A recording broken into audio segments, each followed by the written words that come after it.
Sir, ada to'y C5 ket previously ada dagiti vehicular accident na napasama ket nadlawan ti kadwan nga awan sapay iti adu nga silaw iti kalsada, sir.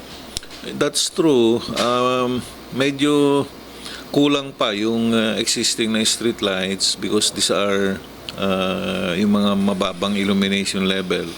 Ti kinagpuiso na dito, ikataddan iti insubmit tayo na request for funding to provide solar light all throughout the C5, the whole stretch of C5. Kata barbarang no ma-implementar matlaang dito yung project at information ko according to the very good congressman ay meron ng funding yan, waiting for implementation lang yung provision of solar street lights, the whole stretch of C5. So, sir, that within this year kami implement yes, sir. Well, we're hoping against hope because the last time that I talked with him is mga early part pa ng taon na to, mga February yata yun, and I was informed that they are preparing the working drawings for this para maibid out na nila. Sir, ano ti advice tayo, winimensahe ka na iti motorista kasi adalat namin na iti pasaway nga mga itonda iti disgrasya, sir. Uri at silaw na kinawan, sir. Well, this is a issue about individuals talaga kasi makita tayo kadwa nga disgrasya kat nakainom nagitoy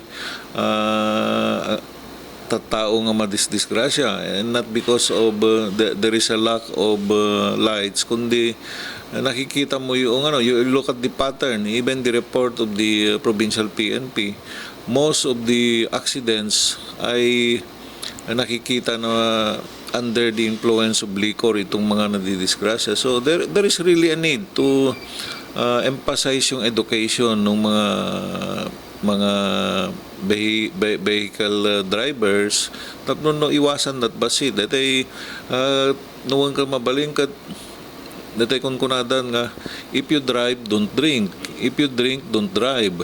And this should be properly implemented and observed by a lot of people kasi nakakasira sila sa daanan kaasi dagiti mabikbiktima nga mak-aksidente adaman iti na aksidente dito'y Sarat Bridge ket apparently DJ kotse nga nang